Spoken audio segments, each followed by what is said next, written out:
DJ Event Planner will change the way you manage and run your business. Streamline all of your procedures and software into one easy-to-manage system. DJ Event Planner, the ultimate online planning tool.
And now back to our regularly scheduled program. God. Oh, yeah. John. Oh, yeah. Good evening and welcome. That's right.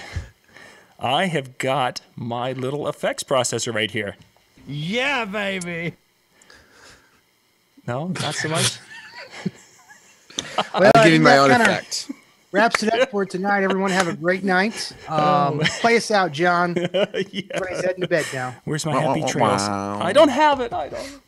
Good evening and welcome. Thank you for joining us tonight in our show number 2 this evening, where we're going to just be kind of hanging out, chatting, answering some questions in the chat room, sharing a few things that we've seen kind of pop up here in the last week in the industry that we thought would be good topics to kind of hit on to make sure you guys are all up to speed and such, and sharing our thoughts on many of those things that are out there.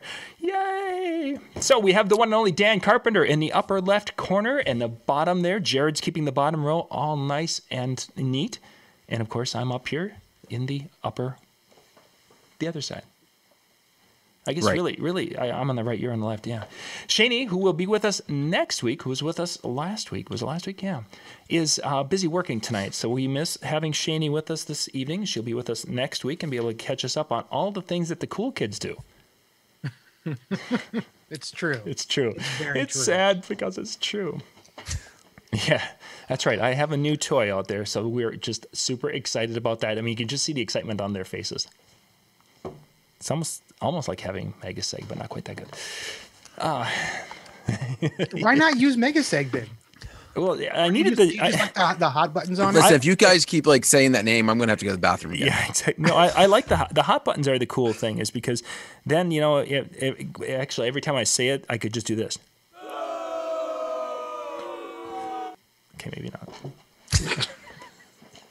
I wonder how many copyright infringements we've hit so far just by the Austin Powers, and then yeah, Watch me get flagged for something. we're gonna it's Video flag for John's effects. Yeah, all those little samples and such. We're gonna get nailed.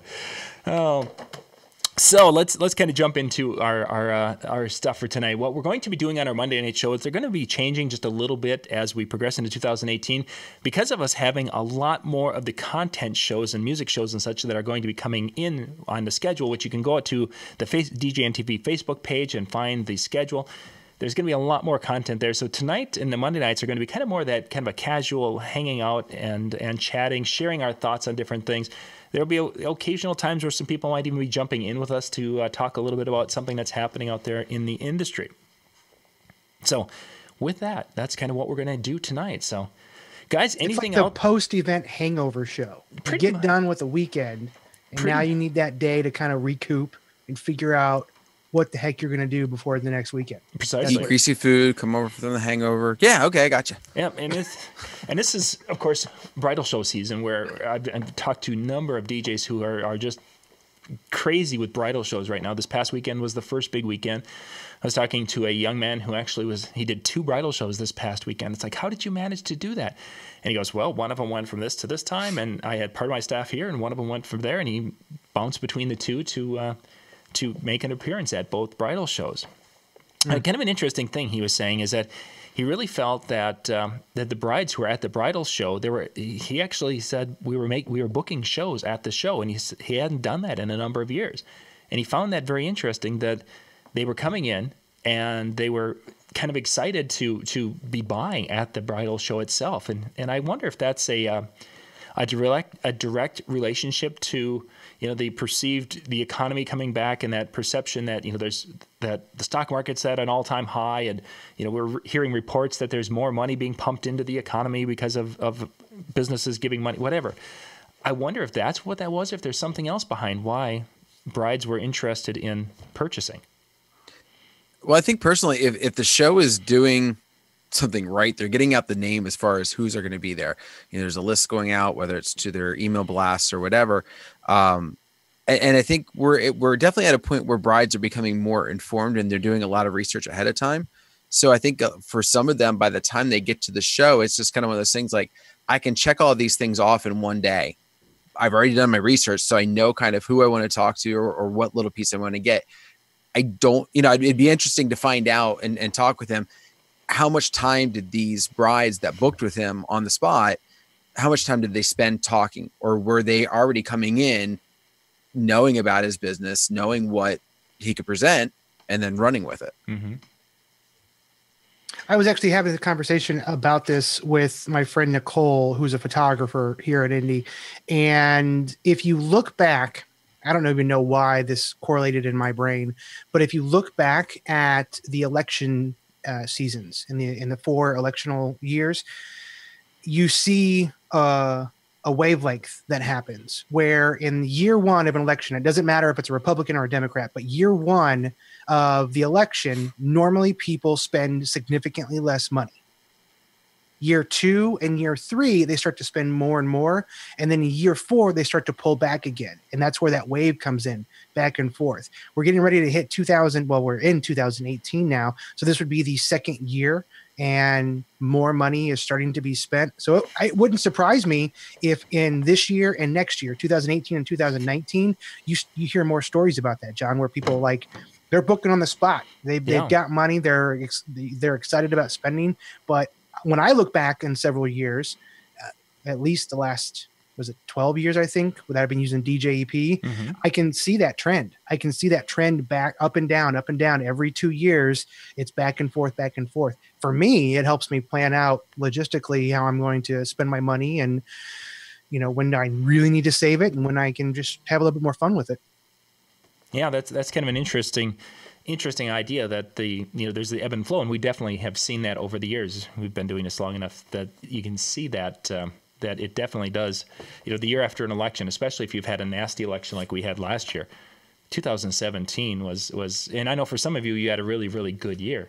But the venues in this around central Minnesota, talking to many of them, is that the couples are wanting very, kind of stripped back, low budget type events where they're just really kind of going for a simple. They're not going as elaborate with the food selections. They're not going as elaborate with the decorations and, of course, the entertainment.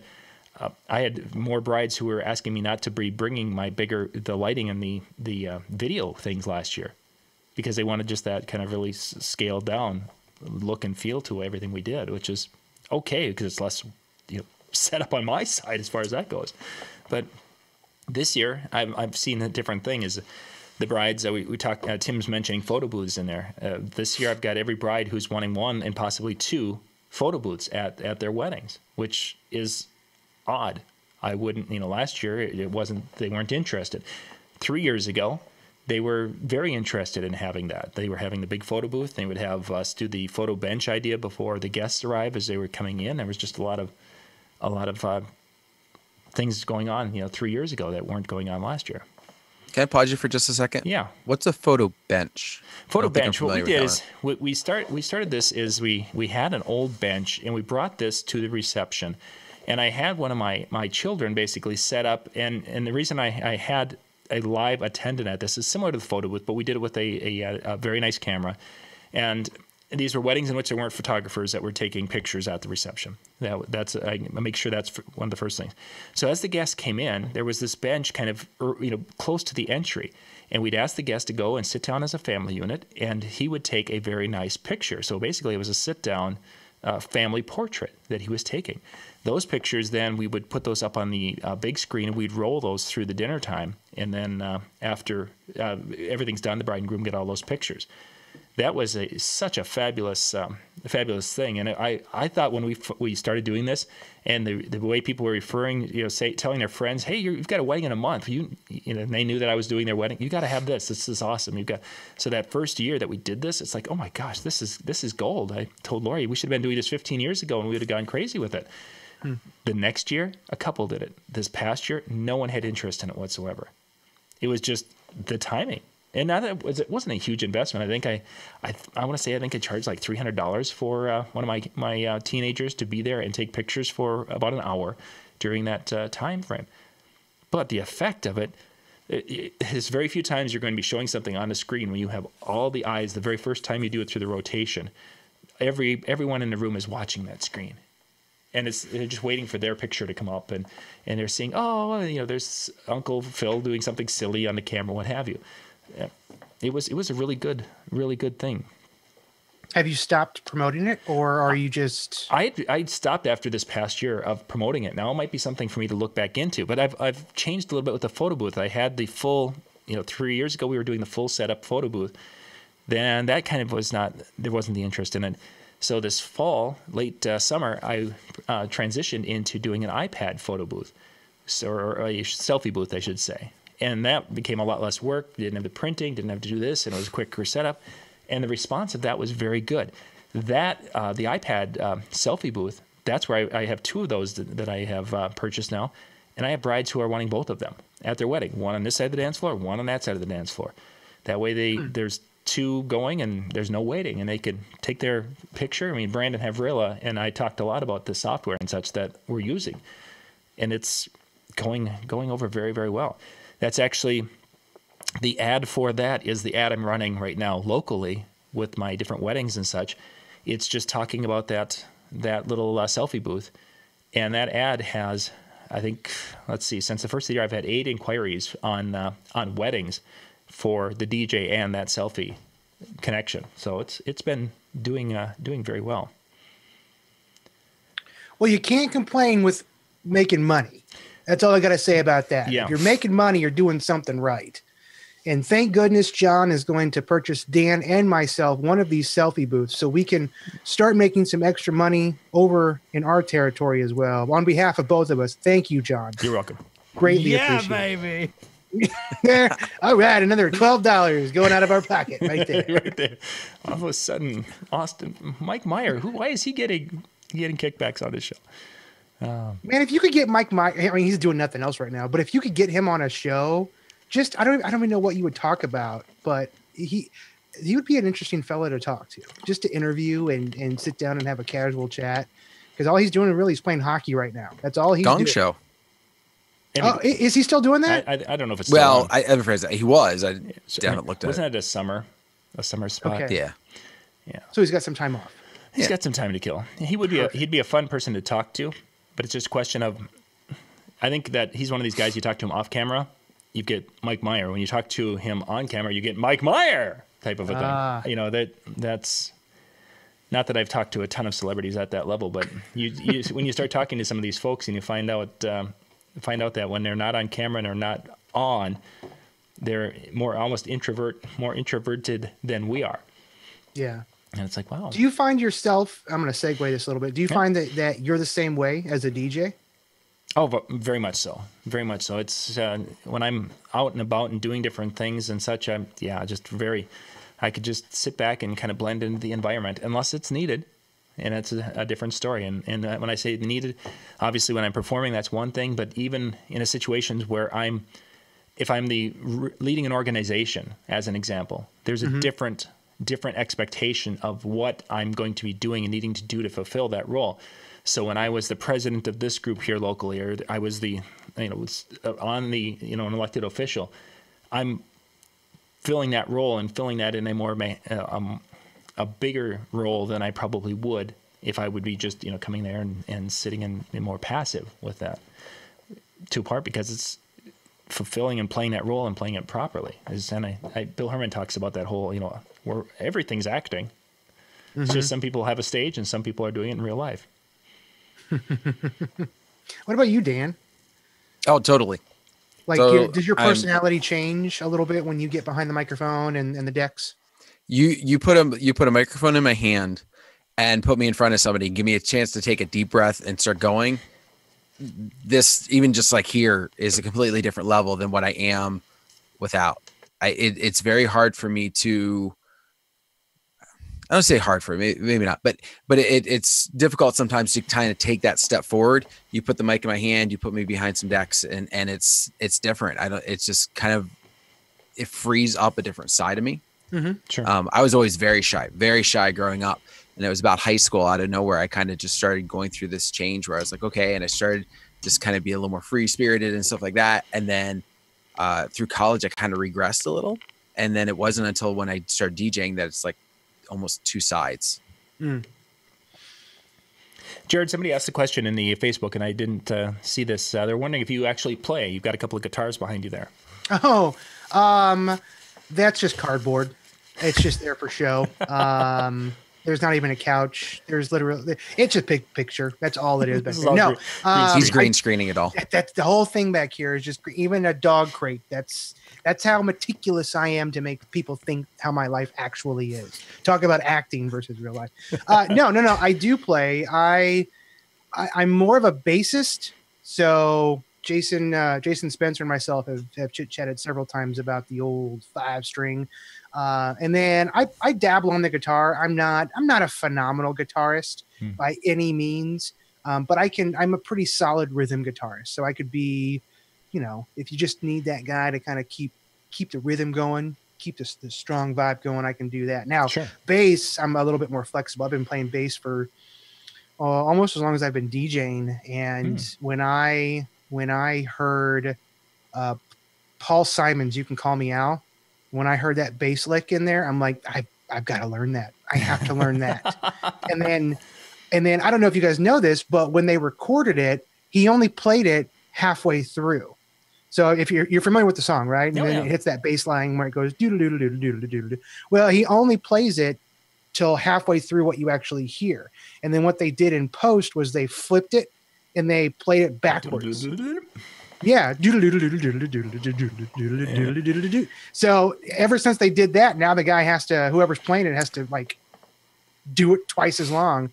I'm like, man, what a way to just get more action out of the basses. But yeah, whoever asked that, decent guitarist, really quite a decent bassist. I like bass more. I can have fun with it more. I enjoy it.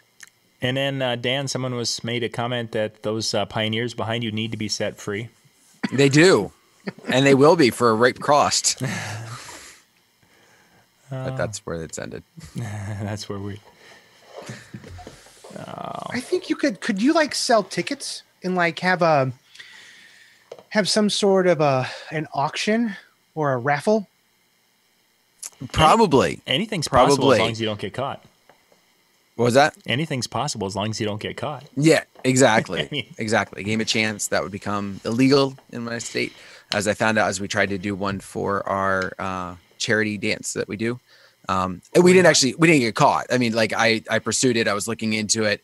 Can't do Chinese raffles, anything like that without a license. And the place where we do it doesn't have one. So license, yeah. Now I've been told by quite a few different places that do them that they've been doing them for years and have never gotten caught. So, use that for what it's worth. And in the end, we just don't do them. Yeah. So. And that's when you hit the yeah, baby, right there. No, I was actually not getting caught. I was thinking it was more of the. Oh. Yeah. Stop. It's not an on-off. It's an on, and then you got to hold it off. So it's a little bit. Really? Oh. Yeah. It's not a tick-tick type of a thing. I was hoping it would be, but no, it's not. Anyway. I need to explore more. So you get for $9.99. Yeah. The full pro app of this particular one I'm trying is $99 to have. What? Yeah, on an iPad app. I mean, goodness gracious. For $99, this better empty my dishwasher and like sweep my floors.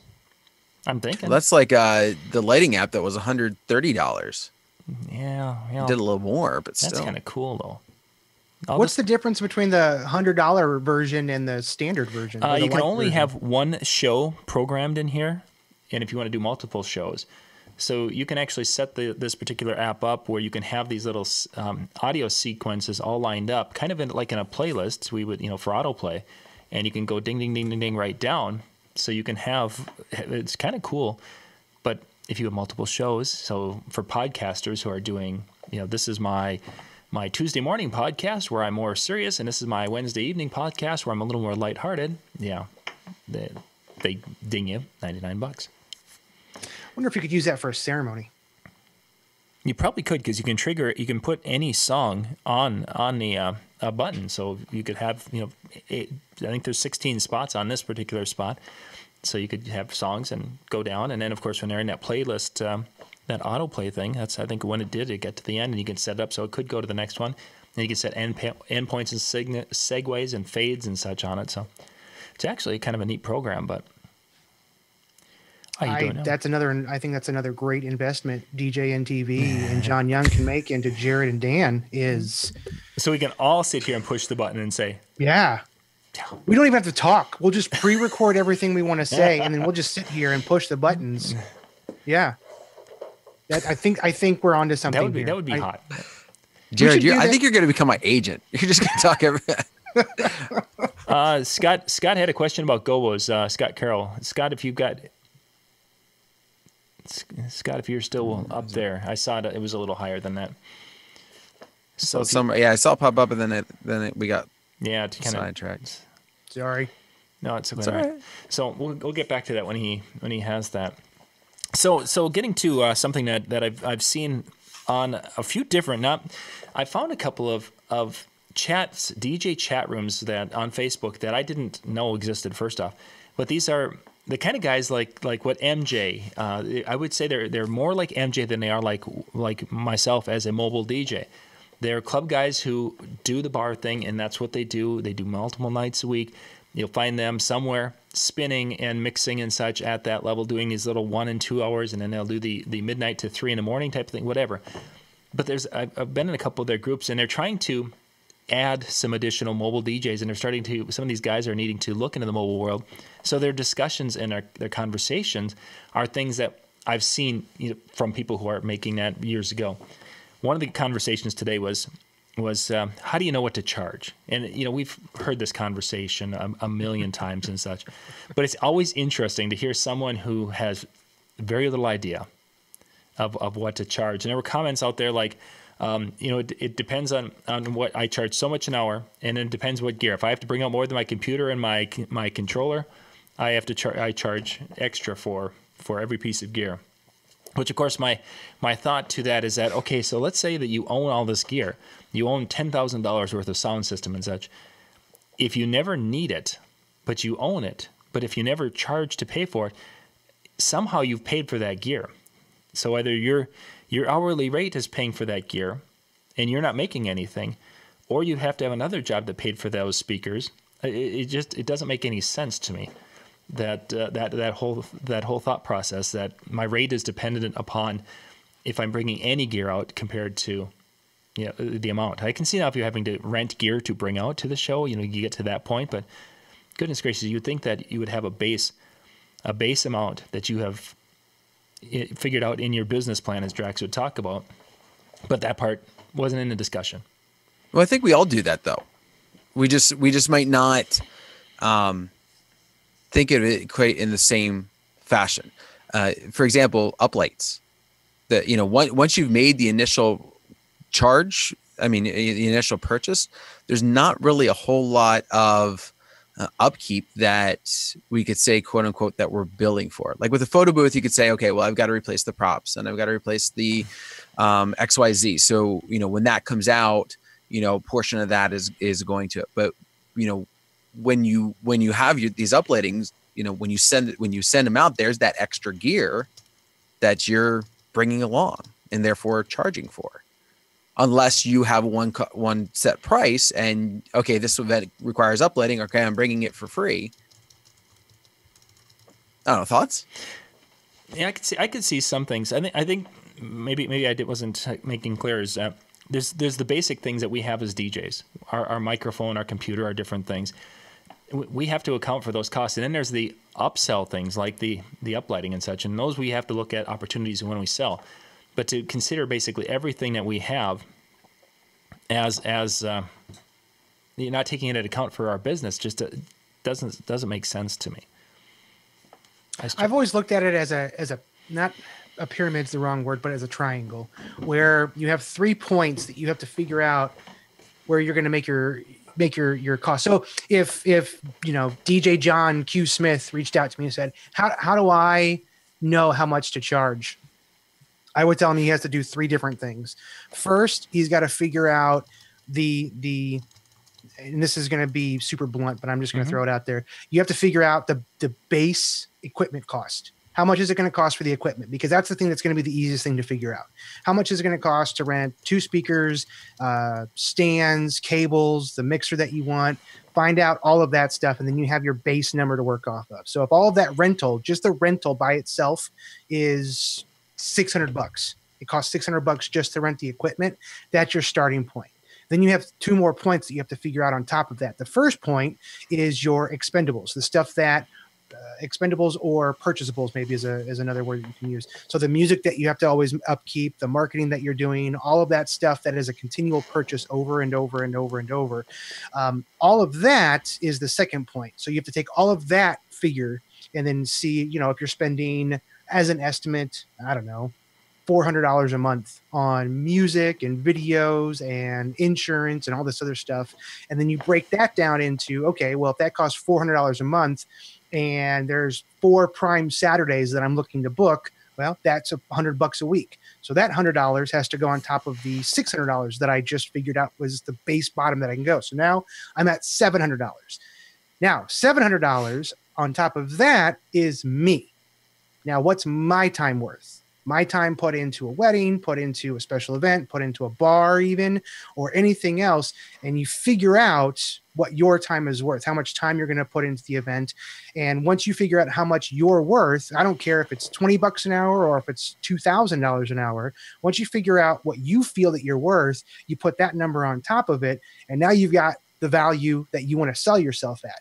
Because if you go underneath that number by any means whatsoever, all you're doing is devaluing what you think you're worth. So in turn, you're undercutting yourself. Yeah. You can't change the rental price whatsoever because that's the same thing that's out of your control.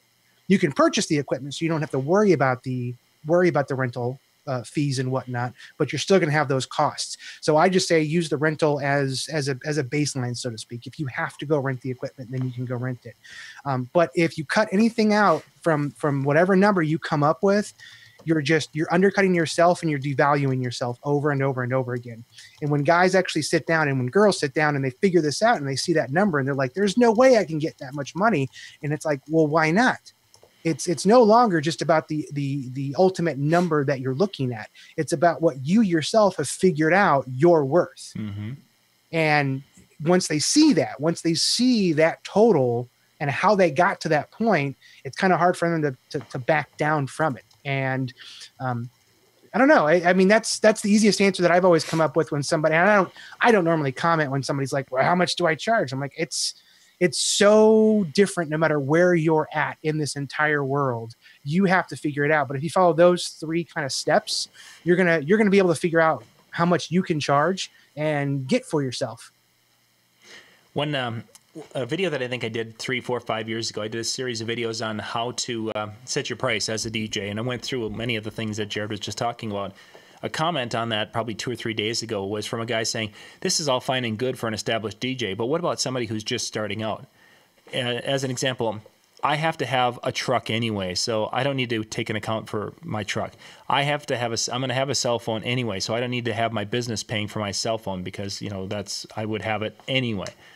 And they were basically going through and taking the different line items that I had broken out and, well, I'm going to have to eat anyway, so why should I account for having to eat, when I'm traveling to their wedding and that kind of those types of things. And it's so difficult for me to and I don't know if I was ever at that point in my life and such where I was going to justify, not charging enough to cover costs.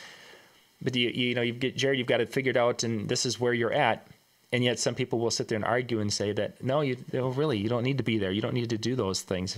And it's like a justification for running themselves into a poorhouse. But go ahead, Dan. I mean, I'm not saying I agree with what the mentality is that was brought to you, because in depending upon which way we're looking at this. So for example, if you're a full-time, yeah, it's got to pay for that cell phone because where else is that money coming from? Yeah, it's got to pay for that food, to the wedding because where else is it going to come from?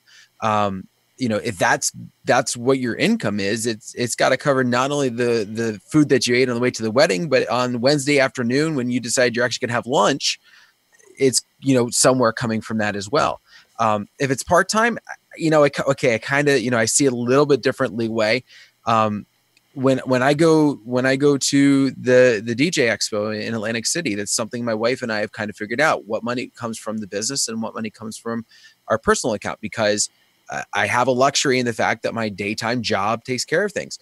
And so kind of in fairness to my wife, we determined that the food costs that I have would come from the personal account, and the hotel and this, anything I buy there at the show, et cetera, comes from the business account. Now, when it comes to tax purposes, obviously I take all my receipts, but when I'm talking, because it's how it's set up anyway.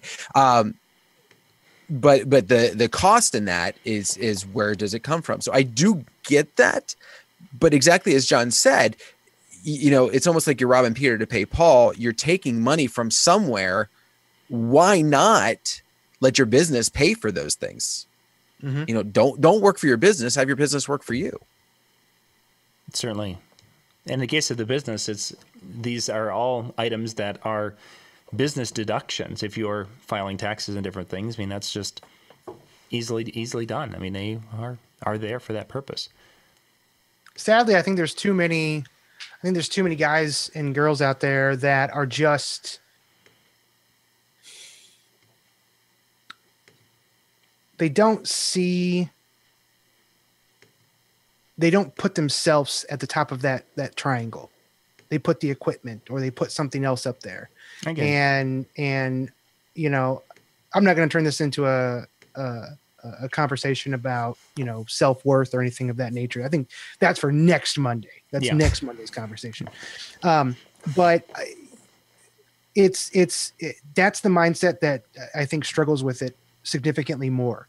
They can't justify well, if the rental price for the equipment is $600 or whatever it might be, 300, 400, 500, I haven't rented equipment in years, but you know, if it costs this much, you know, I can't charge this much more. They're never going to take it or they're never going to do it. And if you have that mindset going into it, regardless of how much it is, again, if you feel that you're worth $200, then you're worth $200. If you feel that you're worth $2,000, then you're worth $2,000. That's your self-worth. That's your self-investment in who you are. And those that kind of grasp that concept have a better understanding of being able to look at it and say, yeah, I'm gonna charge them for the music or the meals or the travel or everything else, versus those that don't necessarily really grab it and they can't wrap their mind around it. By the way, one point I feel needs to be made, because I can see somebody watching this and maybe if they're not familiar with kind of all these pieces and how they're put together, when you're presenting your price to your client, you're not itemizing out your cost for the food, for the cell phone. You determine all these things behind the scenes so that when you make that quote, that's what it is. Yeah. Not because I did X, Y, and Z. Just in case anybody's thinking that, because I could see somebody watching going, oh, okay, next time I go to the client, all right, and for this, it's this for this. And that. Yeah. Unless you do it really cool, like with an old timey scroll and you open it up and you read it off to them like, this shall say that you owe thee my funds of 13 cubits based on the fact of the 2016 census. Now, if you did that, record it and send it in, and we're going to use it as a bumper. That would be or awesome. One of John's buttons. Yes. I need a dilly button here. That would get us put it. That's a common question. That's a question that never ever goes away, especially with new DJs. Yeah. That's all around. And you know, I think until you do exactly what you mentioned, Jared, you don't see it that way. Mm-hmm. You know, and I'll be honest, for many years and probably up until more recently, I struggled with that. You know, I made my bumps and my increases little by little, you know, to kind of get to where I'm at. But I never really sat down and said, oh, it's this. I sat down and I compared it to, you know, my day job, which technically was paying me, you know, when I got started, I was working in radio. So I was making like $10 an hour or something like that. So for me to do a wedding on a weekend that was, you know, 5 hours long and bring home $500, that was awesome. You know, that was, you know, 50 hours of work in the regular job. So I would compare the hours that I was spending on the wedding, which were nowhere near 50 hours, mm-hmm. to what I could bring home. And, you know, and that was awesome. You know, and I bought the speakers with, you know, some money that I had. So it wasn't like I looked at the wear and tear in the speakers. I mm-hmm. looked at, you know, how much, you know, I should really charge for, you know, the equipment portion of the money or whatever. I didn't go to any of that thought. And so I think once you sit down and you do that, it gives you confidence behind your number. Mm-hmm. You know, I think sometimes it's hard for some of these people to go in and you go to a meeting and you go, this is what I charge, because you want to go this here, pay. You want to pay this number, right? No, you don't. Okay. I'll take it down, you know, $200 or, you know, what, like you don't have confidence in it because you don't realize where that number is coming from. If you just magically go, oh, well, somebody told me to pay that or mm-hmm. to charge that. Yeah. I think one of the things that when DJs are making a transition into the mobile world and they want to figure out pricing and such, is that if they really looked at the numbers and did as we suggested, the business plan and figure everything out, they'd look at that and find out that there's absolutely no way they can charge that much and to be able to charge that much that often to go forward. So to a point, I think there's a level of denial that we have to deny some of these facts and such, and know that we can sell at a $200 level. Let's just use that as a number. And at $200, they'll be able to sell and have cash flow. Instead of having to, maybe if they would go and do their numbers, they'd find out their expenses are $400. Well, they know that they can't do that. So let's start at $200. And if that means that I have to, self-fund the DJ and fund and basically pay for people's weddings for the first couple of years, I think that for a lot of DJs, that's just that level of denial that they'll go through to get out there and perform and do what they love to do and still have some kind of a cash flow. Yeah.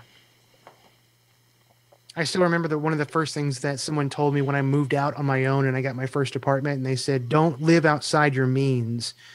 Don't live and spend more money than what you can afford. And I've kind of reversed that in my business theory is don't do business within your means, which to me, that means if I need X amount of dollars in order to, because I'm full time. Yeah. This is my career.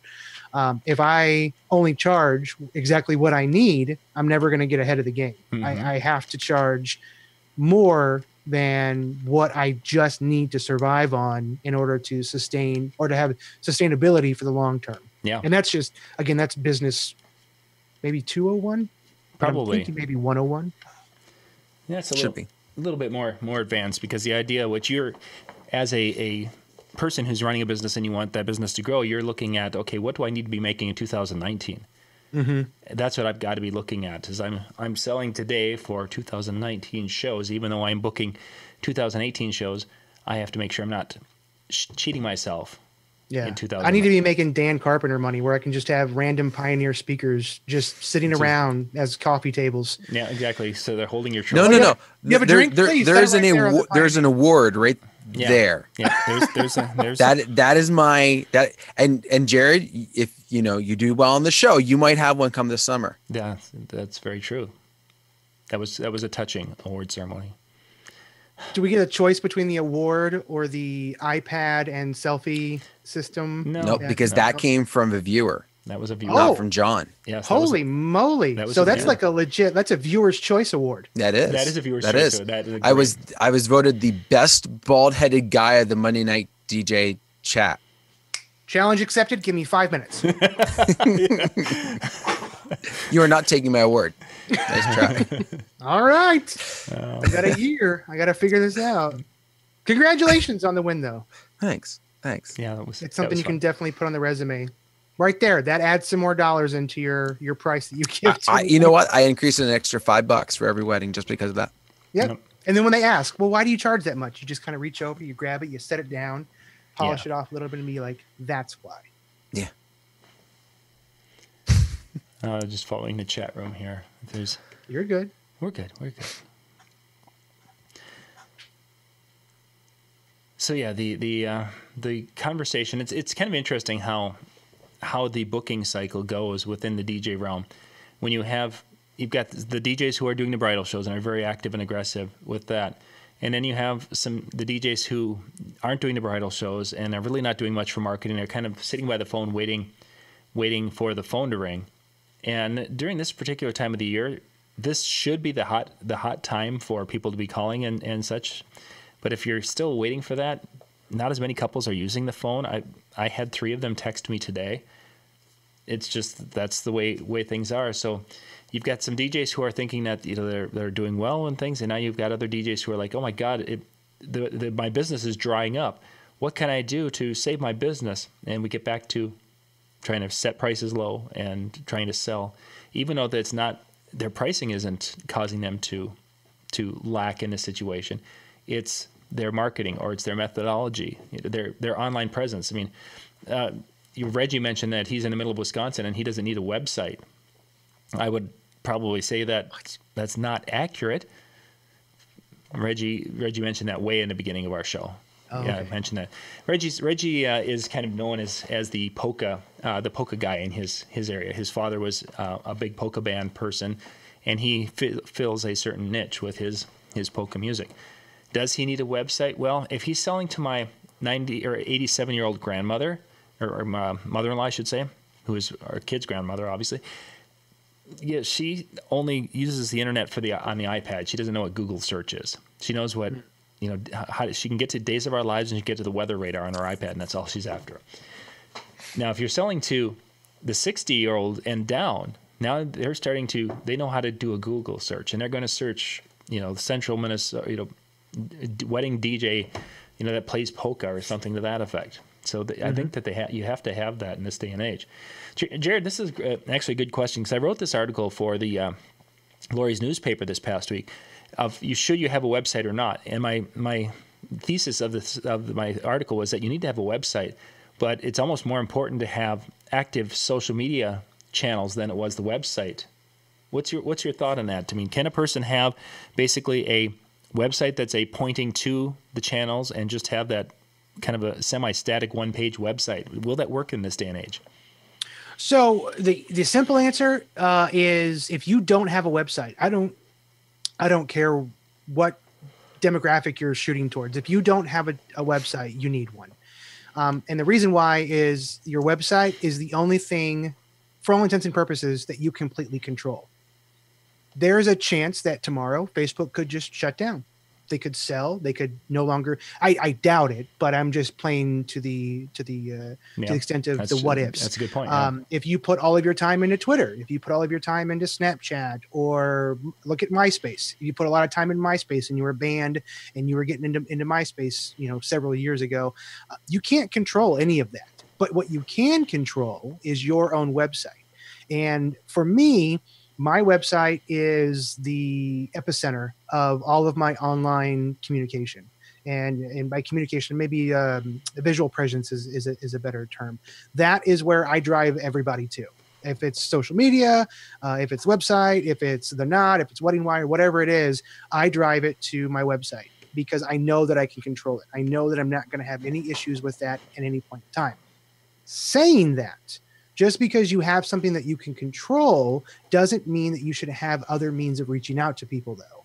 So this is where you have to look at your demographic that you're shooting for. If you're not looking for the 16 to 21 year olds, then you don't need to be on Snapchat. That's not something you're not gonna find the 80 plus year old grandmas, snapping it up. You'll find a few, but you're not going to find a lot. So you have to look at your demographics. You have to figure out what you're wanting to do and who you're wanting to reach out to. LinkedIn and Twitter, you're going to find a better business following. That if you're looking for more corporate work, jump into LinkedIn, jump into Twitter, and start making an impact on those two fronts. If you're looking for the broadest scope of every type of demographic, of course, it's going to be Facebook.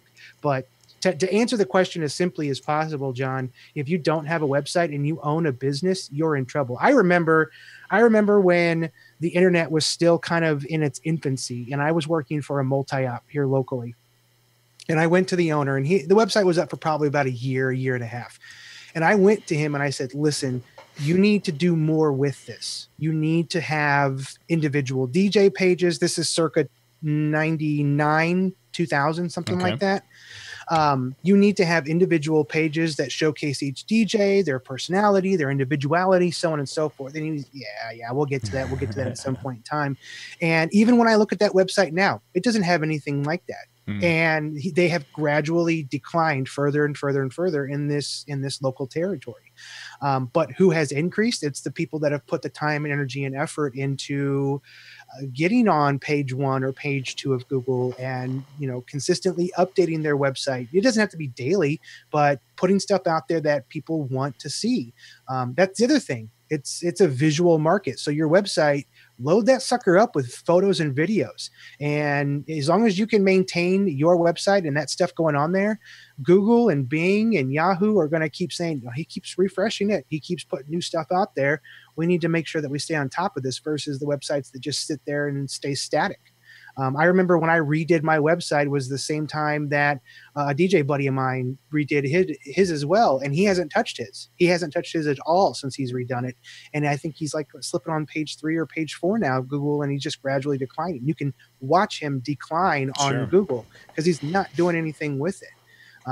It's your website is a lot like your shoes. That's the first thing that most people notice when they meet you is your shoes. Are you wearing nice shoes, or are you wearing shoes that are ratty and deteriorating and covered in dog poop and everything else? Or are you wearing a nice pair of brown lace-up shoes that go well with whatever you're wearing and whatnot?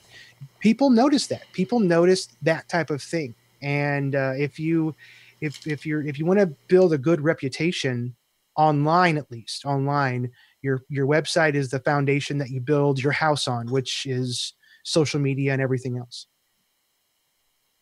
I would also add that, when and maybe this is product of my age, maybe I don't know, but when I either I hear about a venue that a bride has inquired about, or I ask and she's like, we're going to be at such and such. The very first thing I do, if it's not one I'm familiar with, is I drop it into Google to figure out where is this place. Yeah. Yep. And when I come up with nothing, like it just baffles me. Like I'm like, first off, how did this person even hear about the place? And second of all, is this a venue that wants to do anything? Like, how are they reaching, and then my second thing is I'll drop it into Facebook to say, okay, well, did I miss something? And I'll get such venue like in California. And I'm like, okay, well, that's not it. Or there's one in Florida by that name. No, that's not it. And I go, where are they? Like it's great you found out about them. Maybe it's your aunt's uncle's second cousin twice removed that owns a place, but it's just like, how are you expecting others to know about it and hear about it? And I'll be honest, my website's crap. I'm a product of leaving it stagnant too well. I had a lot of ambitions with it, but I have one, which is a lot better than can be said for obviously some people out there. Mm-hmm. That's not a product that's saying that you need to stop there. I know I'm guilty. I'm just saying you need to have something so they can find you. Yeah. Yeah. But, and like between you and me, like that website is different in both of our opinions and in both of our viewpoints. And this isn't meant offensively whatsoever, but like you said, you've got a full-time job during the day.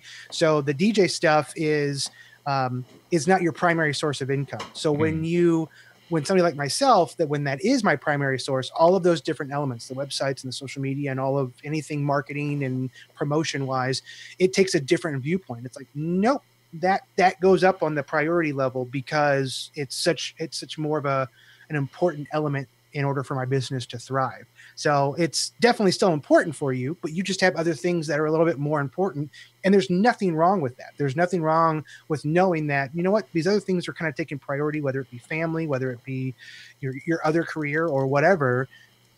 But if you know what your priority ladder is, it's easier to be able to come back and say, I haven't been able to update my website just because I got 13 other things going on each day that I have to take care of before I can touch that. And that's when you can outsource it if you want to. You can reach out to somebody and say, hey, I need somebody else to take care of this for me, and then pay them handsomely with iPads and selfie stations and Pioneer speakers. Just throwing out ideas. This is random stuff I'm thinking about. Yeah, just random. It's random, totally random. It sounds like you want them. No. Just random thoughts. Wait, well, this is video, right? Oh, crap. Like John's message that he got from me last night. For those of you not knowing, we're doing some nice intros. Jared, I quite enjoyed yours that I saw today. John told us he wanted us to do it. Without thinking, I recorded some audio and sent it to him. Well, actually, Jimmy took some of the audio, and he's thinking about taking that and using it in conjunction with a really cool little video clip he was working on. So. Yours might actually work in that arena, which makes me wonder if Jimmy just doesn't want to see your face on video. That's kind of saying something. And if I was Jimmy, I'd be right there with him. So I want to circle back to one. We were talking about income, and Tim and the guys in the chat room have been talking about doing bars and such, and that the bars just are not paying. They pay $200 to $300. Tim made the comment that he's thinking about doing the bars and getting into some of the local bars there, because that would lead to getting the name out there and getting them into weddings and such. And I look at this is an area that gets to be a little bit kind of a fudge factor for me, because generally in most businesses you figure about 10%, 5 to 10% of your income should be utilized towards your advertising and marketing budget. So if you have a business in which, let's say you're wanting to make $20,000 a year, you would have a advertising budget of approximately $2,000, which is for easy numbers. If you're going to be doing bars, really, if you're using these bar events as advertising, there's a point of it that you could say, okay, I'm going to be taking less money here, but I'm not having to spend money on advertising because my advertising basically is me being here at this bar. So it might be that doing those bars, those 10 bar shows a year to get your name out there, might actually be like putting, $1,000 or so, $100 per gig into advertising, but instead you're getting paid a little bit for doing that. Now, of course, this completely falls apart if you're not booking anything from these, if you're just doing the bars and you're just doing the $200 things and you're never getting anywhere with that. But it can be looked at from that perspective also. And I've had people ask about that. It's like, well, should I just do bars for free until I get my name out there? No, you could, but I wouldn't recommend it because free begets free. And then the next thing you know, you don't get any iPads. You don't get any Pioneer speakers. Don't take my bit. Don't do it, John. Yeah. The other thing that I throw in there, and this is kind of, I don't know, my viewpoint on bars when I used to do them and stuff like that. It was nice. I could do them Friday night. Around here, weddings on the Fridays are few and far between. Is saying like there's a flood of them. We just don't have it. So for me to do a bar-ish club, whatever you want to call it, on a Friday night was great because it was a night that was free. So it was some money that was coming in, even if it was crap money or very little. But in all the times that I've DJ'd and anytime I'm talking to a potential, they may think that they want the club-esque type, DJ at their event, but it's very different in the bar than what they're going to have, at a wedding, or in most cases, I should say that's the case. But I would also kind of throw out kind of a word of caution is when, Jenny comes into that bar and she's drinking with her friends, she's probably going to be a little intoxicated by the time she actually comes up to talk to you. So I found that if I autograph parts of their body, that helped. Laura just caught that. You're never doing a bar again. I was sucking forearm. What are you thinking? Exactly. That's exactly what I'm thinking. I wasn't. I was not thinking forearm whatsoever. But they're drunk. Flat out they're drunk, and so when they're coming up to you and they're inquiring, they probably won't remember a lot come the next day. When it comes to that, I'm not saying that's a definite, but in the 6-7 years I did bar gigs, I think I had 2 people come up to me and they were regulars. They were regulars who came in a lot, and that worked. But I didn't have majority of the people coming in that were interested in it. And it also probably look at the clientele that you're having in your bars. My experience, the bars that are flourishing in my area are college bars. Yeah. And I can see that. It's not 15, 20 years ago where you're going to college and you're, walking out with your MR and your MRS degree.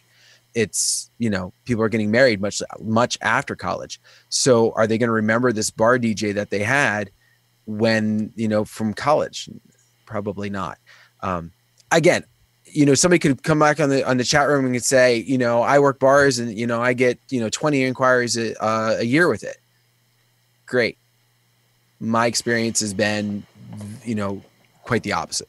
And I would have to agree with my experience at the Holiday Inn there. I mean, it was a wedding venue. We had 2 different rooms, at times 3 weddings in the facility. My time during that, I didn't have people who saw my show. It did give me a level of credibility when I would have people calling in there like, hey, can we see you? It's like, well, sure. I'm the house DJ and I do Tuesday, Wednesday, Thursday nights at the Holiday Inn. You can stop in and see me. Once in a while they did, very, very, very seldom, but it gave me a level of credibility that, oh, this guy's the house DJ. He must be pretty good if he's doing that. Beyond regulars, I don't think I did a wedding for anyone who came in and was like, oh my gosh, you're going to be a great wedding DJ.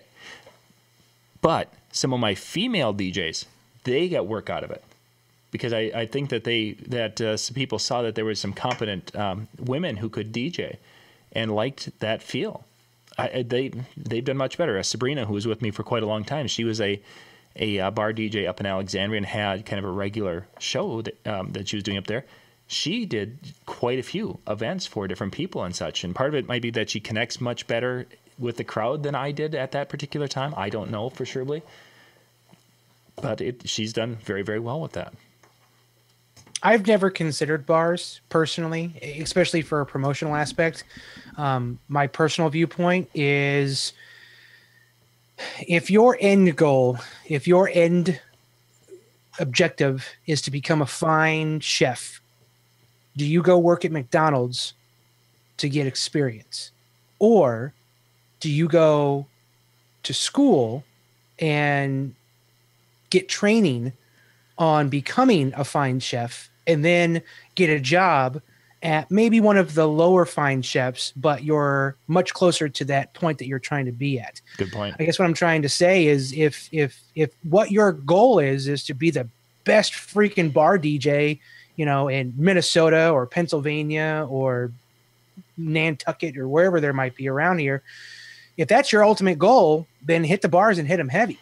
If your ultimate goal is to be one of the leading wedding DJs, and when you look at wedding, you got to look at all the adjectives that go along with wedding. It's not smoke and alcohol, well, alcohol to a certain degree, but beer covered equipment and whatever else. It's normally elegant and loving and finesse and, any other descriptive word that is lovey-dovey or gentle on the ears. If that is your goal, if your ultimate goal is to become, one of the main wedding DJs, you can't focus on the lower end. You can't work at the McDonald's if you want to be in the Ruth Chris. It's a good point. Very good point. Rick kind of mentioned in the chat room, threw in a piece, and he says bars are just nice weekday gigs for more money, and that's exactly kind of what I was getting at. He says I only get contacted to do more college parties, not weddings. However, he says the footage from DJing at bars and clubs has helped to sell some younger brides. So that might be something, if you've really got some shots of some great party shots that you want to do, I could see a completely different aspect, being able to use some of the footage for promotion, not necessarily using the gig for promotion. If that, it's kind of a fine line. You're there and you get some promotion rather than using it for promotion. Yeah, that I could see that if you're going to take bar gigs and you get a contract or whatever, and the first thing that you do is you go out and you buy a high-end GoPro camera or a video camera, a high def, 4K camera. And the objective is to, I'm making $200 to do this bar gig, but each event, I'm going to get a solid 30 to 45 seconds, maybe 90 seconds of really good video of large group dances with me in the background or whatnot. All of a sudden, it's no longer a business profitability move. It's now a business promotional. You're investing in your promotional materials. Yeah. Now that's very different, but you can't go and expect, I'm going to set up, I'm going to play, somebody's going to hear me, they're going to go, oh, he should do my wedding, and then come over and hire me on the spot. That's just, if that does happen, that's rare. Like you guys have said, it happens. It never happens. But man, you're the best ever. You should do my wedding. By the way, that was my drunk accent. I have no foreign abilities like Shaney or Jared, but I can do drunk. I think. Well, guys, we need to wrap things up, and that's why we're playing our wrapping up music right now. Oh my gosh. What is the wrapping up music?